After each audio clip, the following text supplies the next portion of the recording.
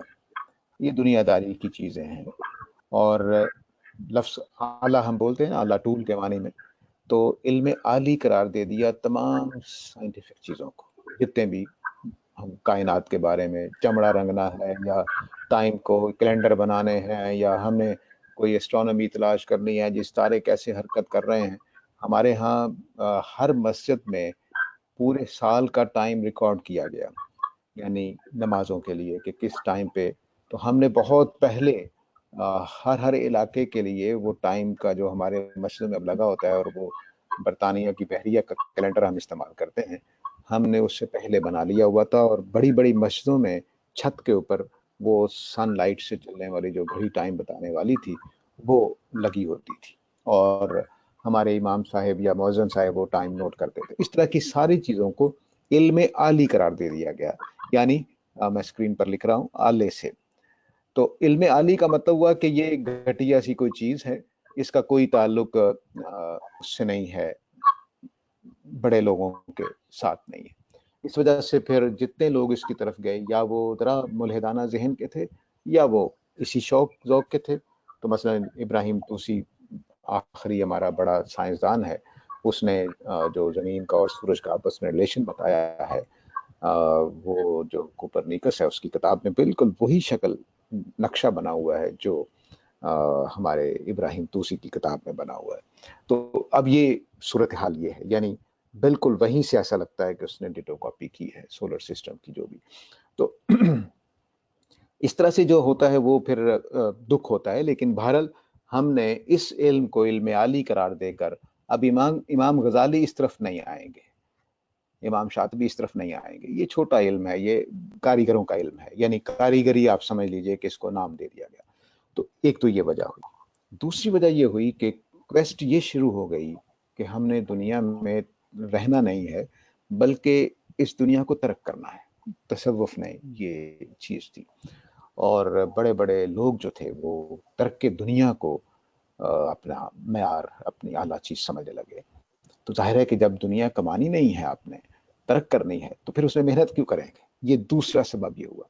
تیسرا سبب یہ ہوا وہ فلسفی ہے، اور وہ فلسفی یہ ہے کہ ہم بغیر چیزوں میں فزیکلی جائے بغیر، ان کو فزیکلی دیکھے بغیر ہم عقلی طور پر ہی چیزوں کا علم رکھتے ہیں. اس نے بھی ہمارے اندر یہ تصور پیدا کیا کہ اس دنیا کو ایکسپلور کرنے کی کیا ضرورت ہے. بس ٹھیک ہے، ہمیں ہماری عقل میں سب کچھ ہے، میں گھر بیٹھے ہوئے اپنے ڈرائنگ روم میں، اپنی اسٹڈی میں پوری کائنات کے بارے میں اپنی رائے بنا سکتا ہوں. ان تین تصورات میں، یعنی وحدت الوجود میں خدا تک پہنچنے کی صحیح عقل کا استعمال اور ترک دنیا کا نظریہ، اس نے ہماری تمام بڑی بڑی ذہین لوگوں کو، تمام ذہانتوں کو کھینچ لیا. اور سائنس کے لیے یا ان علوم میں ترقی کے لیے کچھ ہمارے پاس نہیں بچا. چنانچہ بندوق ہم نے نہیں بنائی، حالانکہ ہم نے منجنیق بہت شروع ہی میں محمد بن قاسم کے زمانے ہی میں استعمال کرنا سیکھ لی تھی. بحری جہاز ہم نے بنائے تھے، سب سے بڑی بحریہ ہماری تھی، خود صحابہ کے آخری زمانے تک بہت بڑی ہو گئی تھی، لیکن ہم نے اس کو آگے نہیں بڑھایا. وجہ یہی ہے کہ یہ گھٹیا علوم تھے، ان کو آگے بڑھانے کی کیا ضرورت ہے. گولا ہم نے بنا لیا ہوا تھا بارود والا، لیکن وہ بھی یورپ سے شاید لیا تھا کہ وہ آپ گولا کیسے چلاتے ہیں، لیکن ہم نے اس میں کوئی ترقی نہیں کی. تو چنانچہ جو سٹیم سے چلنے والی کشتیاں تھیں یا جہاز تھے، وہ عثمانی سلطنت نے یورپ سے ہی خریدے تھے، تو ہم نے نہیں بنائے تھے. اس لیے ہم پیچھے رہ گئے، اور کوئی وجہ نہیں ہے. ذہانتیں یہاں موجود تھیں. امام غزالی جیسا آدمی ایک دکھا دیں یورپ میں، امام حنیفہ جیسا آدمی ایک دکھا دیں، ذہانتوں کی کمی نہیں تھی. لیکن بہرحال جو کچھ نیوٹن اور جو کچھ آئنسٹائن نے کیا ہے، اور جو کچھ کوپرنیکس نے اور گلیلیو نے اور ان لوگوں نے، وہ ہمارا ذہن جا ہی نہیں رہا تھا ادھر. میں نے پچھلی دفعہ عرض کیا تھا کہ گریوٹی کا پورا کانسیپٹ ابن خلدون کے مقدمے میں لکھا ہوا ہے کہ زمین تمام چیزوں کو اپنے سینٹر کی طرف کھینچتی ہے، لیکن اس کا نتیجہ کیا نکالنا ہے، اس سے فائدہ کیا اٹھانا ہے، وہ ہم نے نہیں اٹھایا. چیزیں بہت ساری ڈسکور کر لی تھی، لیکن بہرحال بہت ساری انوینشنز ہماری ہیں لیکن بہرحال وہ آگے نہیں بڑھ سکے ہم اس میں. تو یہ ریزنز ہوئے میرے خیال میں، باقی اللہ بہتر جانتے ہیں. بہت شکریہ ساجد صاحب. 4-5 سوال اور ہیں، میں ذرا جلدی جی جی بالکل. ممتاز خان صاحب، ممتاز خان. جی السلام علیکم ساجد صاحب، السلام علیکم. جی میں آپ کی جو پہلی سلائیڈ تھی جس میں آپ نے ذکر کیا تینوں امام کا اور تصوف کو بھی آپ نے ذکر کیا، تو ویسے میں نے یہ تو ایک علمی لحاظ سے تو چیز ہے کہ آپ نے جو سمجھائی ہے بہت اچھا ہے. غامدی صاحب کو میں نے اس موضوع پر 1-2 ان کے لیکچر سنے ہیں، تو کیا آپ میں اگر تو یہ مناسب موقع ہے تو ابھی بتا دیجیے، ورنہ آگے فیوچر لیسن میں اگر یہ ذکر آیا تو شاید کہ فراہی اسکول کا جو ہے تصوف کے بارے میں کیا اپنی ان کی کیا رائے ہے کہ وہ اپروچ کیا ہے. کیونکہ جہاں تک میں نے غامدی صاحب کو سنا ہے تو وہ تو ظاہر ہے کہ وہ سمجھتے ہیں کہ یہ ایک صحیح نہیں ہے، کیونکہ آپ نے ابھی اس کا ذکر بھی کیا کہ یہ اس کے نقصانات کیا ہیں، اور کچھ ایریا میں جیسے انہوں نے کہا کہ وہ تو کچھ کہاں سے کہاں لے گئے انسان کو، حضور صلی اللہ علیہ وسلم سے بھی آگے لے گئے اور کہاں سے کہاں لے گئے. لیکن جو ابھی بیسکلی میرا سوال تھا کہ علامہ اقبال جیسے جو ایک موجودہ اس دور کے جو گزرے بہت بڑے مفکر بھی تھے اور شاعر بھی تھے جو بھی تھے، لیکن وہ ایک پریکٹیکل انسان تھے. انہوں نے اسلام کو مسلمانوں کو جگانے کی کوشش، مختصر کرنے کی کوشش. ہاں یہ بس لاسٹ 2 سیکنڈ کے لیکن ان کے بھی آخر میں جو ہے انہوں نے یہی کہا کہ تصور کی طرف وہ بھی نکلے. ایسا کیوں تھا؟ دیکھیے تصوف کی جو رچ ٹریڈیشن ہے وہ بڑے بڑے لوگوں کو متاثر کرتی ہے. خود غامدی صاحب کا جو بچپن ہے وہ تصوفی کے سحر میں گزرا ہے. ان کے والد صوفی تھے اور وہ بتایا کرتے ہیں کہ میرا بچپن میں پروجیکٹ اپنے ذہن میں جو تھے میرے علمی کام کرنے کے، وہ ابن عربی کی فصوص کی شرح لکھنے کا تھا، اور اس طرح کے کام ان کے پیش نظر تھے. اقبال ان کے آئیڈیل تھے. لیکن فکر فراہی میں آنے کے بعد ان کو یہ بات سمجھ میں آئی کہ اوہو قرآن تو بالکل اور جگہ کھڑا ہے. یعنی تصوف اور قرآن کا وہی تعلق ہے جو 2 پیرلل لائنوں کا ہوتا ہے جو کبھی آپس میں ملتی نہیں ہے. میں پرانی جیومیٹری کی بات کر رہا ہوں، آج کل نئی جیومیٹری میں کہتے ہیں کہ پیرلل لائنز بھی کہیں مل سکتی ہیں، لیکن بہرحال دو پیرلل لائنز تصوف اور قرآن ہیں، یہ دونوں کبھی آپس میں نہیں ملتی. ریلوے لائن کی طرح سیدھی چلتی جاتی ہیں ایک دوسرے کے ساتھ بالکل متوازی. تو اسلام کا تصوف کے ساتھ کوئی تعلق نہیں ہے اور تصوف کا اسلام کے ساتھ کوئی تعلق نہیں ہے. یہ فکر فراہی کی کیا تمام علماء کی یہی بات کہنا ہے، اور یہ بات ہم نہیں کہہ رہے، بہت سارے لوگ پہلے کہتے رہے ہیں، تو اس لیے یہ تو واضح ہے. لیکن اقبال کیوں گئے تصوف کی طرف؟ اقبال نکلے بھی نہیں تھے کبھی، اور جو آپ نے ان کو پریکٹیکل انسان کہا ہے یہ ہرگز وہ اپنے بارے میں نہیں کہتے.